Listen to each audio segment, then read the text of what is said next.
Welcome back, everyone, to another episode of Living Your Greatness. This is your host, Mumme, and today we have a new guest to the show, and her name is Samantha Kris. So for those of you that don't know Sam, she is an award-winning speaker, best-selling author, and dynamic leader with a passion for driving change. She embodies the modern professional mindset of sizing opportunities and creating new ones.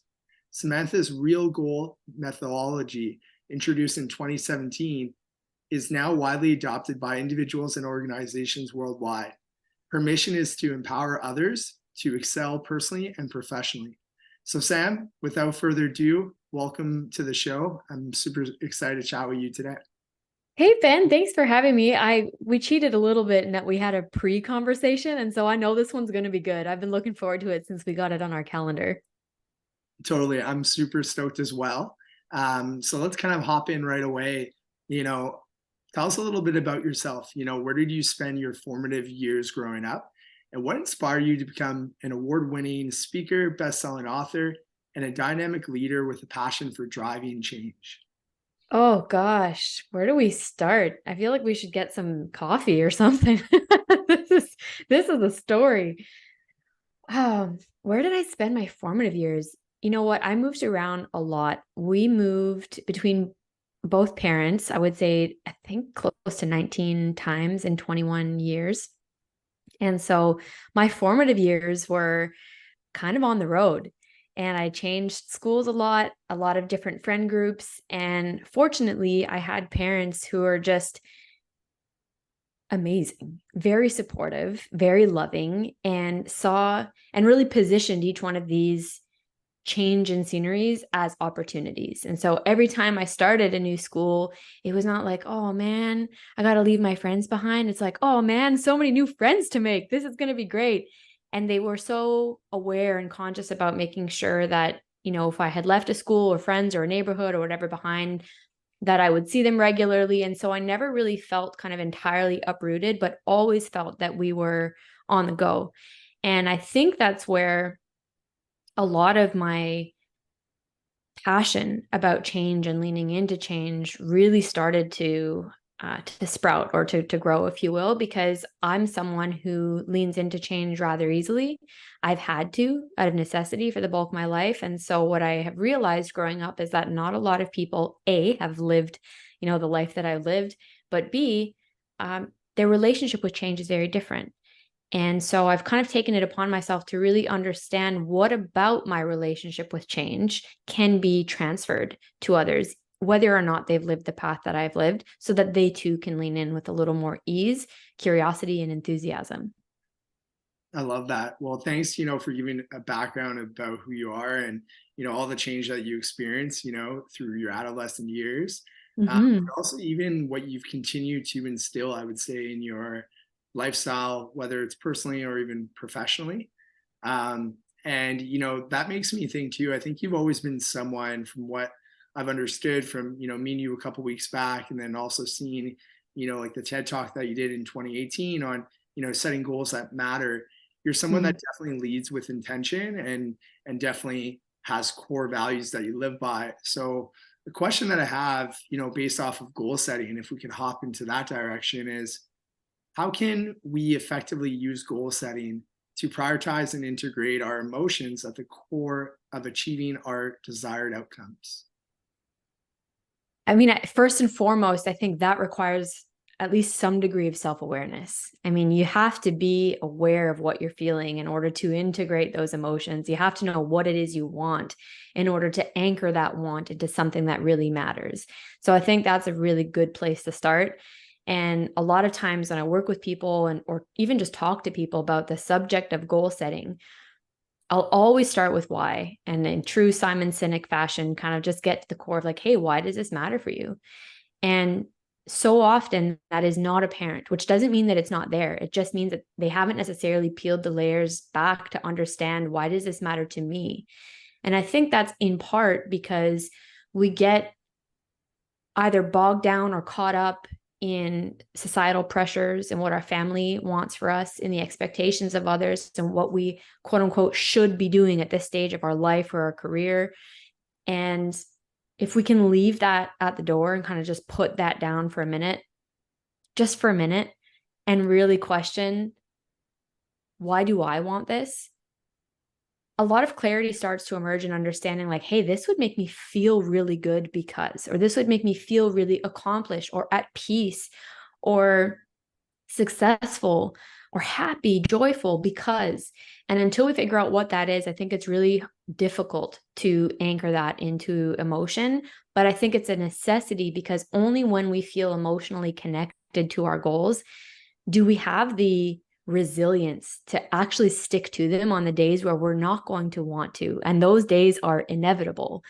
And for the days where you wake up and you're just not feeling it, if you haven't done the work to understand how this relates to your core values, you won't see the big picture that it can potentially have on your life. And therefore, momentum gets lost. You kind of lose steam along the way. And this is why I think so many people leave their goals on their shelf. Absolutely. Yeah. And you know what? I love too that you brought up the why, like how that's kind of like the guiding map, Yeah. knowing where you're going, right? Like your compass, I guess. Mm-hmm. But, Simon Sinek is huge. He also has like the what and the how, after you have that why, right? That's Yeah. obviously step one, kind of like you said.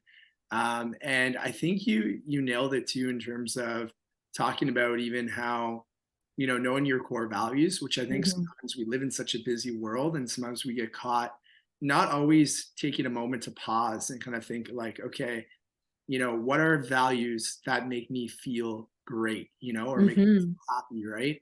And so I love that you brought that because I'm a big believer that, whatever I do in my life, whether that's with family or friends or, my personal goals, that I instill, health and community and, friendships and kind of celebration, right? And those are some of my core values. And at the risk of being overly redundant, but I think this is a point that we really ought to drill down into a little bit, is this idea of feeling something as opposed to what success looks like, right? Because if we're aiming for the title or the house or extrinsic motivators, and there's part of me that is extrinsically motivated. I don't think there's anything wrong with that. But if that's all we're chasing are the optics, you're going to blow past the goalposts that actually indicate that you're on the right path. And when we take a minute to recognize what success or happiness or why these goals matter, what they feel like to us, we can see those indicators more clearly along the way. Those little moments of celebration, of joy, of whatever those values are to you, you see those in pursuit of your goals. And so it's not just about crossing the finish line and once I achieve it, I will feel this way, but you start to recognize, no, I can feel this way in the journey. And I've got goosebumps. I've said this so many times and still when I say it out loud, I'm like, oh man, that just feels right. Because when we see those indicators, you talked about kind of a compass earlier, you don't necessarily have to know where you're going to know that you're going in the right direction. And that's when the core values really keep you on course. I'm really happy that you added that point because even like I think it adds to sustainability of goals, right? Big time. Keep that motivation, right? And that intrinsic motivation part. Like you said, there's the external factor, which, obviously plays a role and can, in people's lives. But really, I think the importance that I also agree with you on is having that intrinsic side and how to get that could definitely be from, core values. So if we're, thinking about, goal setting and, if people are tuning in right now and they're, what, like they struggle with setting, clear and meaningful goals, right? They're always on the go or maybe, they have a lot of priorities of other individuals that they need to serve besides like themselves, like a family. How could, someone overcome, some of these potential obstacles that may arise during their goal setting process? Can you point to, is there an obstacle you have in mind in particular? Because I wouldn't give like a blanket statement for just obstacles in general. Yeah, absolutely. So I think an example could be, if someone is trying to set a goal for fitness, right? Mm-hmm. And they're trying to maybe, again, there's the extrinsic, right? Sometimes people think right away about, weight loss or, achieving a certain speed, but just in general, if someone wants to be active and healthy for life, uh, Yeah. how would you help them reset that mindset so they could, properly achieve not only their goal, but like that lifestyle? So there's something that I heard a few years ago from Ed Milet. Are you familiar with him? No, I'm not. Okay. I think he's, a leadership coach. He's a coach of some kinds of performance coach. He's incredible. So high energy. Everything he drops is just like he's full of wisdom and he's lived so many lives. And one of the things that he advocates most for is just one more rep, one more day, one more try. Like you've always got one more in you, or more often than not, you've got that one more when you didn't think you had anything left in the tank. And what I like about that, particularly for people who are setting lifestyle change goals that are going to require long-term sustainability, not only a change in mindset, but a change in habits, potentially a change in people who you keep in your life, who you surround yourself with, your media diet, your actual nutritional diet. So many things go into creating a long-lasting healthy lifestyle. I'm in this journey myself. So I kind of love that you picked this one. I am competing in my first ever bodybuilding competition in October. So I'm in the thick of this right now. And what has been most helpful for me is knowing, like, what is that one more thing I can give, as opposed to what can I do for this to last forever, which can feel very daunting when you're sitting at the bottom of that forever mountain and you're looking at this Herculean task of becoming fit and healthy for my longevity and my future self for life. You're like, holy crap. What can I do today possibly that would get me there? Whereas when we narrow our scope a little bit to focus on what is that one thing, we can focus on doing one healthier choice, one better decision, one more rep, like I said earlier. These are the things that start to build resilience in the micro moments so that when you're thrown curveballs, when you are tested and challenged and you reach that threshold where you're about to kind of cross over into this new level of yourself that you've not yet reached, all those little decisions add up and they're like flexing that muscle over time and they support you in developing the strength that you're going to need to make this long lasting change.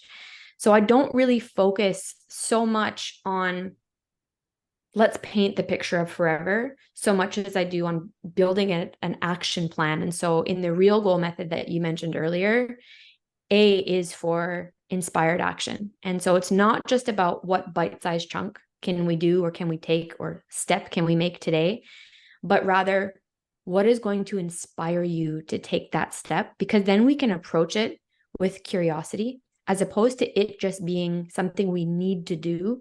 It's like, okay, if I'm looking to get inspired into movement, into momentum, and I don't just mean physical movement, but to make the positive changes in our life, what's it going to take? Am I going to need to surround myself with better people? Am I going to need to change the people I follow on social media? Am I going to need to listen to some podcasts, go out and join a local gym, get more involved in my community?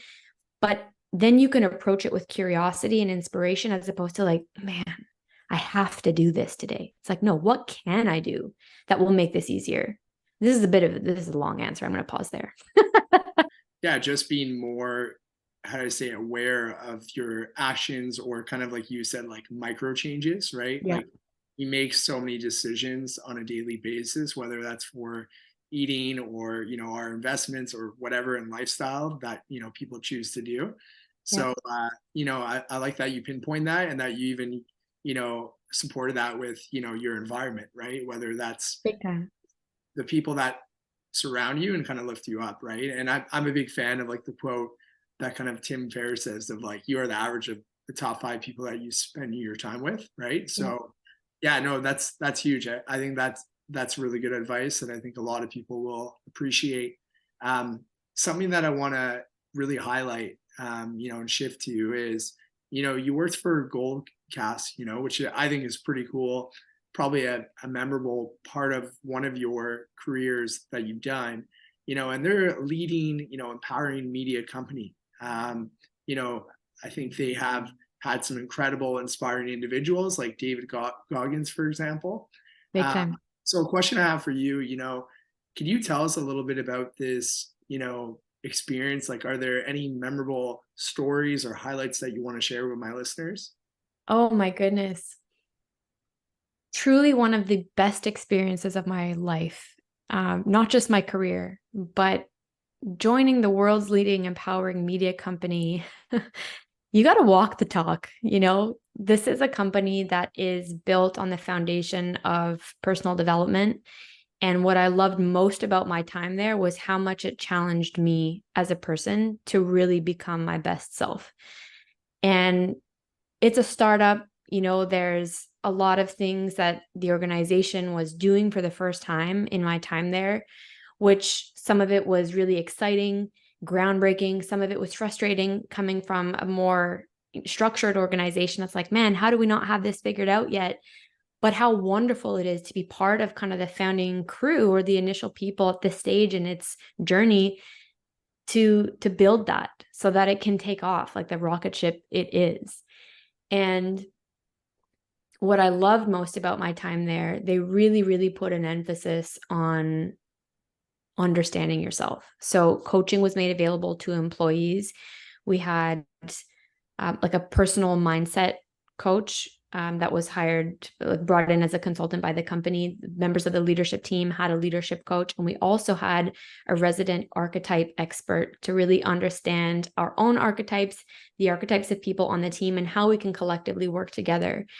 And what was most eye-opening for me in that experience was understanding the trends of some of the behaviors that I exhibit or the habits that I have, and the traits that I would either be, very proud of, have a shadow side where you're like, ooh, when overdone or when operating in your subconscious mind, these really positive traits can actually work to your detriment in these other scenarios. And on the flip side of that is these things where I wouldn't love about myself. And I'd kind of be like, man, why do I do that? And it's like, well, because, in the light, when it's operating in your conscious mind, this is how it can serve you. And so to make that more tangible, one of my archetypes is the judge. And so I am someone who really appreciates fairness. That's one of my core values. And I really like to assess the situation, make sure that I have all the information ultimately before laying down the gavel. And so in the best case scenario, that makes me makes me a very good listener. I make sure that people are heard. I take the time to understand different perspectives. I'm very open-minded. In the shadow, or when that's operating subconsciously or not in my favor, I could be very indecisive. I can wait too long to get too much information. And therefore I sit on making a decision and piss people off around me because they're like, Sam, we got to move, let's go. It doesn't need to be perfect. We don't need to have all the information. We need to make a call. And so having that person, her name is Susanna, having her on the team was so helpful in understanding how we show up is not only helping us, but hindering us. And it allowed us to move forward in a very unified way, therefore allowing us to show up for our audience. There was a lot that went on behind the scenes about achieving your potential that I can truly say, is part of why they are having the impact that they are, because it is so woven into the DNA of that company. That's amazing. Like, I'm truly, honestly happy that you had that experience. Me too. You go to work, with I would say a culture that really values their employees and really puts the person first mentality. And self-assessment, right, is a big way that we can be aware of growth and improvement, right? And so, a question that I kind of want to lead from there is, what role does self-awareness play in the process of reinvention? And how can individuals identify the areas of their lives that may require reinvention to reach their full potential? I'll tackle the first part of that question first, because I've already forgotten the second part. I've got the memory of a goldfish. In order to the role that self-awareness plays in the journey of reinvention, I don't think that we can reinvent without self-awareness. They go hand in hand. And so sometimes it is a conscious decision to reinvent. There's a big change that we want to make, a big leap forward that we've consciously taken. Other times, the universe has other plans and they'll throw us a curveball and we'll be in the midst of a change that we weren't ready for. In either case, self-awareness is critical in understanding what to do next. And this isn't about entirely getting through it or knowing how exactly to completely reinvent yourself. I mean, like going back to that idea of what is that one thing we can do now is like, you need to understand where you are in order to have any idea about where you're going. And where you are, I mean, yes, of course, your physical location, but how are you feeling right now? Physical sensations. What is your body telling you? Psychologically, what are you avoiding? What are you leaning into? What are you more curious about? These are all indicators. One of the things that I love is that success leaves clues. And so when you think about that other times in your life in which you have reinvented or successfully made positive changes, you can look to those times to see what contributed to that. That is a form of self-awareness. Even if you can't fully see the future in focus yet, look to the past, look at past experiences and understanding what got me through that. I always like to take a look at people, process, and performance. So who was around you? Who did you surround yourself with? What processes or systems did you have in place to make sure that you kept moving in the direction of your greatest desires? And what ultimately made you feel, and this is where performance comes in, that you were successful in reinventing yourself? Because again, it's not about what it looks like, it's about how it feels. And so how did you perform even in the best of cases where you feel that you have successfully navigated a change? There are hopefully things that you look at and you think, this happened again, though, I'd do this differently. And this is where I say failure leaves clues too. And those are often our biggest teachers. And so looking at how we navigated change and navigating the unknown in the past, and this happens multiple times through our lives, even if it's not a major life-changing reinvention, we go through change of relationships, change of cities, change of jobs. And so looking to those experiences to understand what could I have done differently or better, but what are the things that I think I actually did rather well that I could learn, and build upon. So I'm not reinventing the wheel. Reinventing yourself is not starting from scratch. It's about building upon what already works, learning from what doesn't, and blazing a new trail forward. So look for those clues, I would say. If you don't know how to practice self-awareness, I think that's a good exercise to kind of anchor you in the present, learn from the past to see the future. I love that. Lots to unpack there. It makes me think too, like when you think of, different career kind of growth paths, like of like an entrepreneur, right? Where maybe they succeeded with that restaurant business, but then they apply some of the systematic processes, to another business that's very different, like let's say a retail store, but Right. again, there's that whole concept of a brand, that there's that whole concept of cashier system, the product, right? So you can apply that, reinvention, whether it's a very personal aspect, in your personal life, or whether it's in a career, right? So I really like how you brought up also like the people that you surround yourself with, the process of like your systems. I think that's I agree with that in terms of like myself, of I'm always trying to be 1% better every day, which I know is cheesy, but I'm always trying to, get a little bit better as a writer or a podcaster, right? There's all these like micro improvements that we were talking about before. Yeah. So something that I kind of want to, really highlight is, I know something that connects to this, and like you're super passionate now about this. You've been talking about it a lot, is like liminal space, right? Yeah. And that helps us, when we're at a time, you had mentioned before about the past and like the present, right? Where we're making that maybe transition, right? And not everything is obvious, right? So a question I have for you, there might be someone tuning in right now that this totally resonates with, or they just went through a transition. But before we even go there, what is liminal space to you in your own words, and why does it matter? And how does it relate to both physical and emotional transitions to someone? So liminal space is that space in between, once you've left what was, but you haven't yet arrived at what's next. And so physical liminal spaces take shape in the form of a highway, a bridge, staircase, a hallway. Their sole purpose is to get you from point A to point B. We can experience this liminal space psychologically, emotionally, spiritually, even where we are kind of in between worlds or realities. And we are in the midst of crossing a threshold. And so one of the things that I have found particularly helpful when understanding what this space is, or even explaining it, because it's not a term that a lot of people use, yet it's something that we've all experienced. And when I start to explain it to people, they're like, oh shit, there's a name for this space.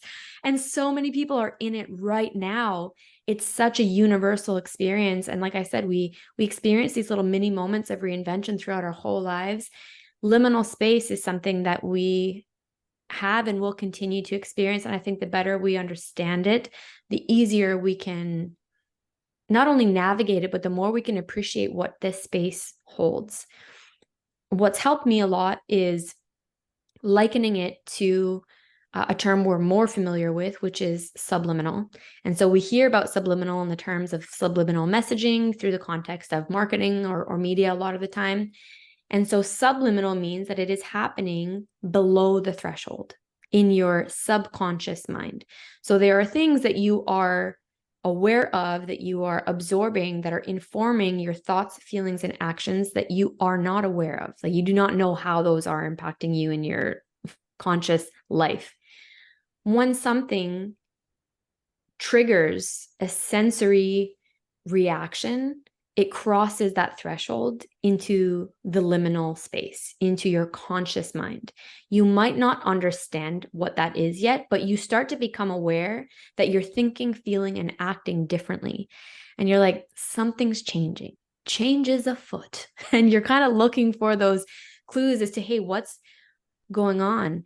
Is it time for me to leave this job? Have I outgrown my relationship? Am I in the midst of a big shift that is going to, spark this health journey that is long overdue, whatever it is?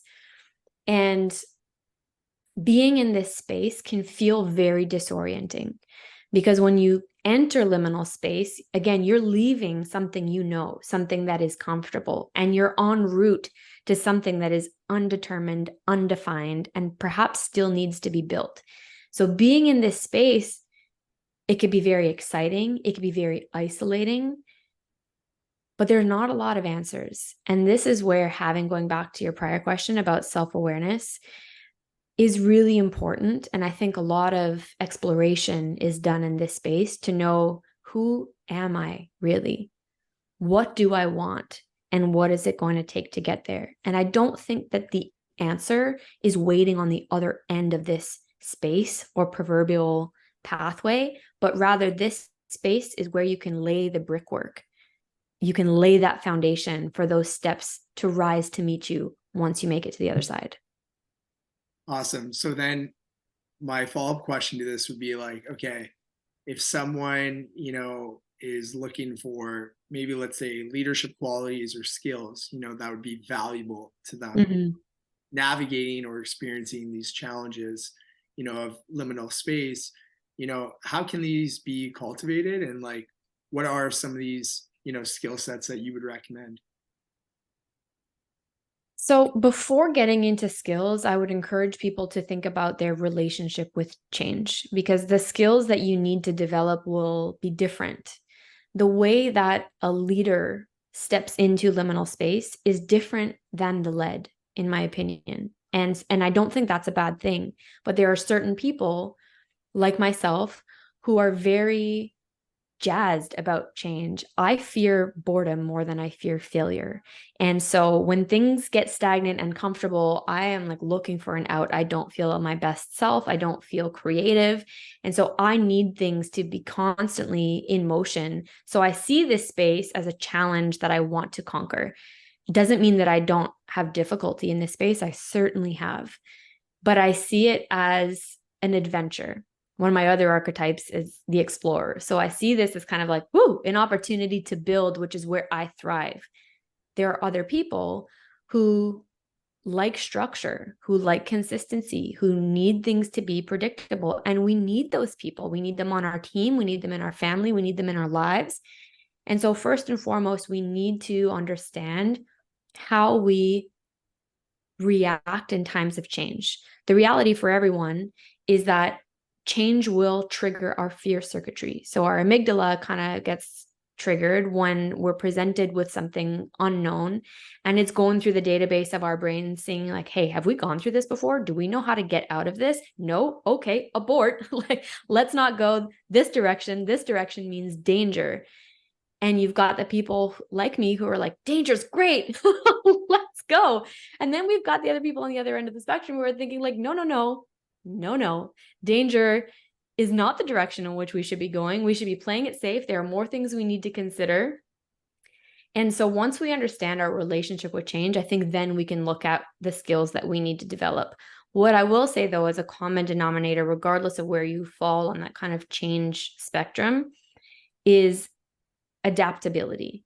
That's something that everyone can benefit from strengthening, is being able to better adapt to uncertainty. Because if it's not the pandemic, it's a recession. And if it's not the recession, it's a new competitor popping up. And if it's not a new competitor, it's AI or whatever. There are things happening, disrupting our industries, our families, our life. And I say that not in that these are inherently bad things, but that they will change the way we operate, the way that we do business. Those things are not going away.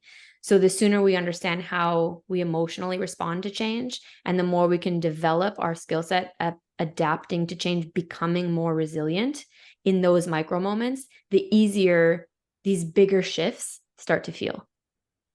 Totally. And you know what? Another question I kind of want to ask and pinpoint here is, when you're going through change, right? Sometimes people can embrace it, and other times people struggle with embracing it, right? And you kind of gave two examples of maybe the architect that has that creative side, innovative side, maybe openness, right? And then maybe someone else who's maybe more, like they like their routine, they like their groundedness, they like their predictability, as you had mentioned. So something that I'm curious to ask you is, I think despite whether someone is comfortable or not in either of those situations, I think in general, having, great habits and routines and rituals, to make us feel grounded despite our personality trait. A question I have for you is, and I'm curious to ask this to the architect here, is what are some mental fitness tools that you use, to keep yourself at the top of your game, no matter what, in terms of if you are embracing or not embracing, the current change that you're going through? So, I mean, the term mental fitness is something that I've only recently discovered, actually, in our conversation a couple of weeks ago. A few things come to mind. I have discovered in this fitness journey that I'm on that my ability to regulate my emotions and to perform and to feel well is directly correlated with movement. And the easiest way to snap out of a funk or to shake off that feeling of overwhelm in times of change is to move my body. Physiologically, there's an explanation that I wouldn't be the best person to dive into. I know that there is a very scientific reason as to why this makes sense. I'll speak more on the emotional side. It reminds me that I'm in control. I can go from being lazy and defeated and pissed off on the couch to on the spin bike in literally 30 seconds. Granted, I have a spin bike at home, so I have that in my back pocket. But it's just, I'm physically in motion. My mind changes whether I want it to or not, whether it's intentional or not. It's like, okay, get your running shoes on. Okay, pick the class you want to do. And like, I just can't think about anything else in that moment other than picking the class that I'm going to do. And then next thing you know, you're kind of like, okay, I'm not thinking about this thing that stressed me out anymore, or I am, but it doesn't feel so dire because I've shown that I can shift my energy. So that correlation between kind of emotional well-being and physical movement, I've really leaned into anytime that I'm feeling stressed, anything, annoyed, frustrated, any kind of like neutral to negative emotion. I'm like, let's move my body and see where this energy takes me. Always take me to a better place. That's for sure. My support system is huge, and that's by design. I have curated the people in my life to such an impressive degree.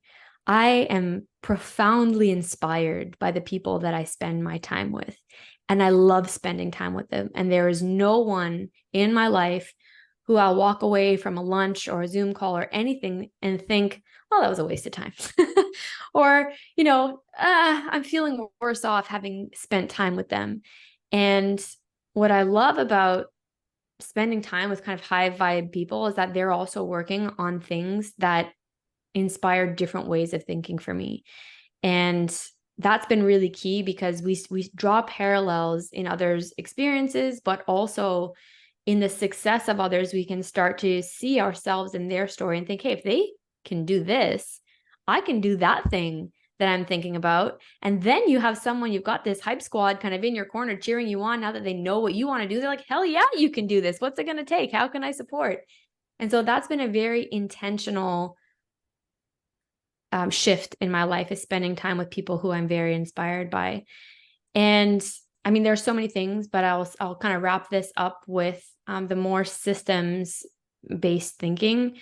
I have completely gamified my goals, which works for me in a major, major way. I have my Apple Watch for fitness. I have, my goodness, different like project management softwares where on a completed task, a little unicorn flies across the screen.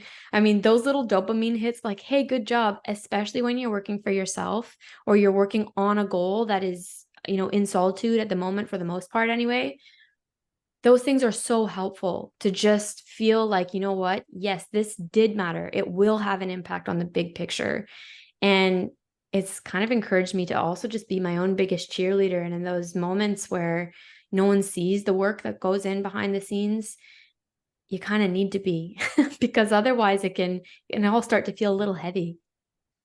Absolutely. Yeah, no, I think you brought up so many great tools, that really impact, your social wellness, your emotional wellness, your intellectual wellness, that all correlates to your mental fitness, right? You brought up Yeah. people, you brought up, just even I love the last one, even like gamification, and that could even go with, environment, your own intellectual, achievement side, right? But yeah, no, those are awesome tools, and I'm glad that you've shared that, because you're totally right on the last part where, entrepreneurship is a lot of roller coaster, and there's highs and lows. And, I think the majority of entrepreneurs really do have a deep why or passion, and which is why they're on that journey. But, it can feel very lonely, especially if you're a solo entrepreneur. So Can I ask you a question? yeah, sure. Can I flip the script a little bit? For it. Bring it on. So a lot of what I've mentioned, you're like, yeah, I agree with this. And I think that's great, which I love. That's awesome that it's landing. Is there anything you've disagreed with, either in this conversation or anything ahead of this conversation that you've read or that I've said, that you're like, I'm not so sure about it? Or like, yeah, in theory, this sounds like it would work, but I'm not sure it would work for me. I think a question that I was curious to ask you is more, you know, what would be, when it comes to goal setting, Yeah. what would be things that you would debunk? So Mm. I know a lot of the stuff that you've said yourself, from 2018 to where you are now. But what about the other things? The other things that you want to debunk, but you haven't already said. Ooh, that's a good one.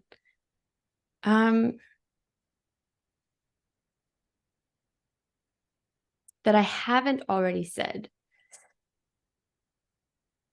I'm kind of an open book, so I don't really sit on these things for too long. If I disagree with something, I'll kind of put it out there. Or if I want to challenge something, it doesn't take me long to do it. But what the only other frame of reference that I have in terms of a framework for goal setting would be the SMART goal method. And I think there's a time and place for it, but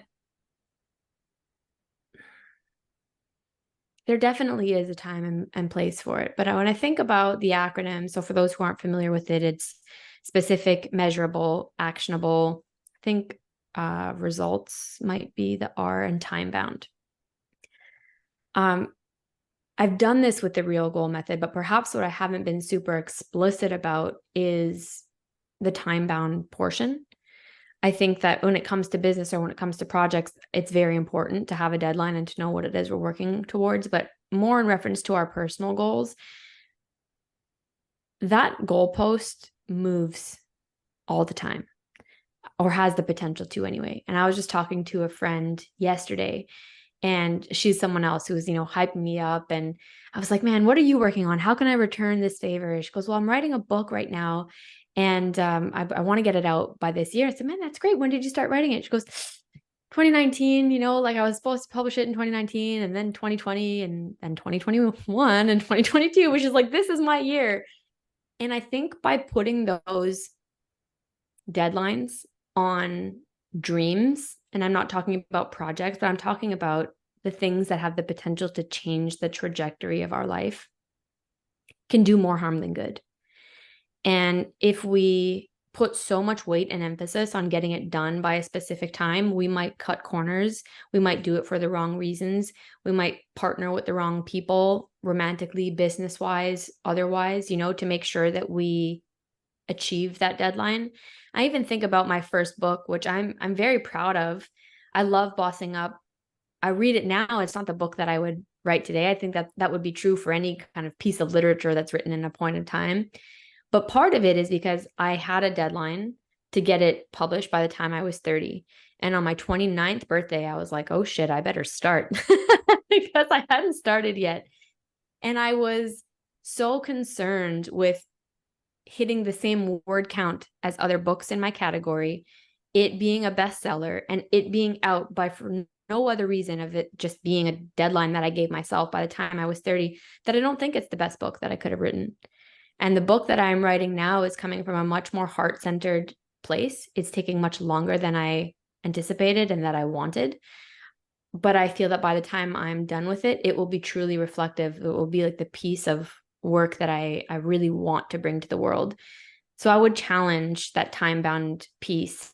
And if it truly is important, kind of coming full circle, understand why, and then bake that in to the plan. But if it's just arbitrary or ego or just to have, challenge it.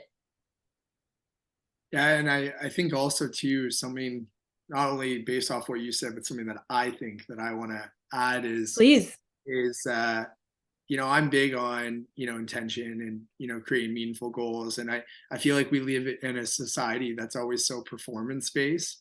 Like we even see it, and it's great. Like there's obviously pros and cons how we use it as tools, but with the whole social media everywhere, in terms of life enjoyment showcasing online, our tools such as our watches, right, to track our workouts, that sometimes we get so lost, not only being busy, but being so performance based as well, and that everything is about performance.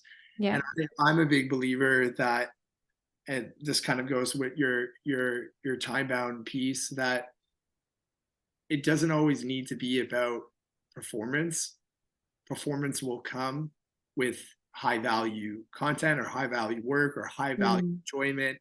So like a good example is like, let's say we were talking about fitness earlier on today. I'm a big believer that it has to start with the meaningful aspect of, what do you like to do? What are 3 activities that, if you're not feeling like going for a run today, what are 2 other ones that, because of your personality traits of maybe being adventurous or maybe being, how do I say, like, if you're in a rhythm, like a lot of runners like music, they like being outdoors, they like being adventurous.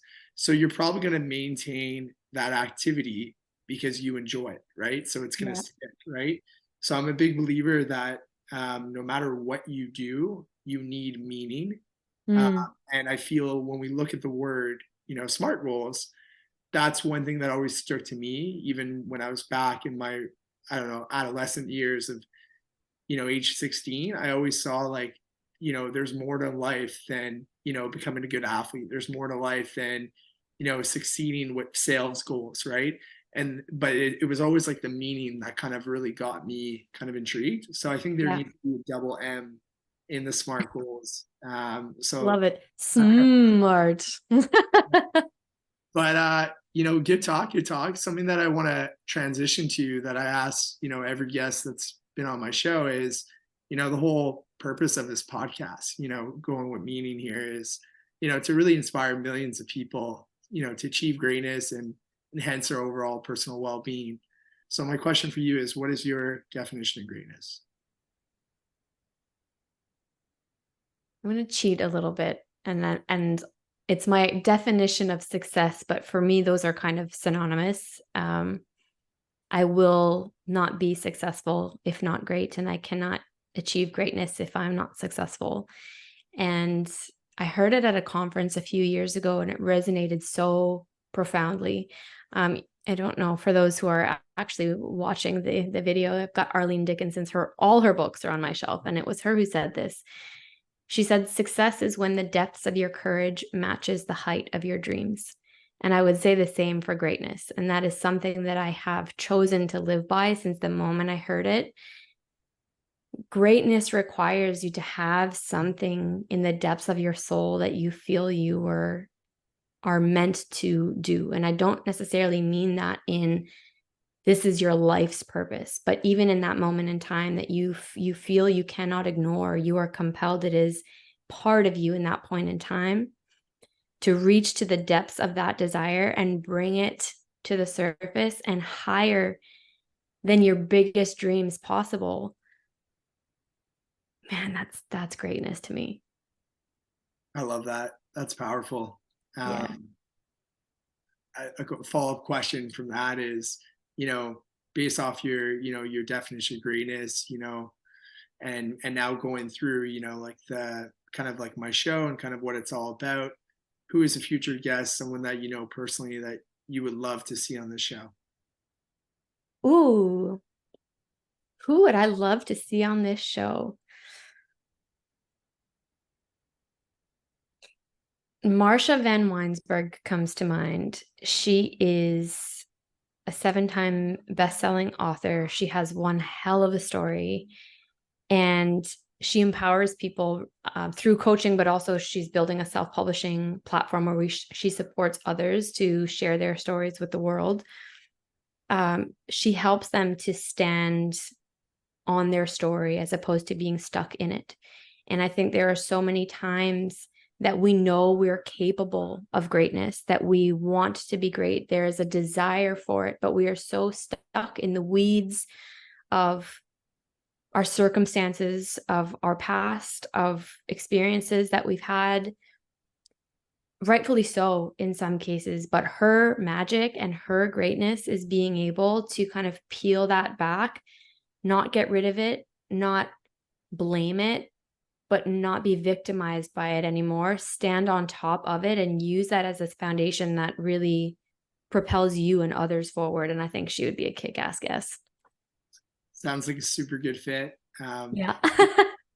I appreciate the name, and I will do my best, to get her on and unpack again like another meaningful yet valuable conversation. And yeah, no, definitely looking forward to that. And then where is the best place? We've chatted a lot today, but I want my listeners to know where to go to listen to your work or to read your work or to follow your work. Where should they go? Thank you. I appreciate that. LinkedIn is where I'm most active in terms of just latest thinking, things I'm working on. SamanthaKris.com is another good place if you want to just kind of keep up to speed on the ways in which we can connect and work together. And then finally, if you want the behind the scenes on the fitness stuff, then Instagram is the place to go. Awesome, great. So I'll be sure to put all that in the podcast notes as well as like the YouTube notes. That way, all my listeners know where to go. And yeah, I just want to take this last little bit of time, to really, thank you for your time today, for creating a valuable discussion and also sharing your wealth of wisdom and knowledge. Thanks for having me, Ben. This was a lot of fun.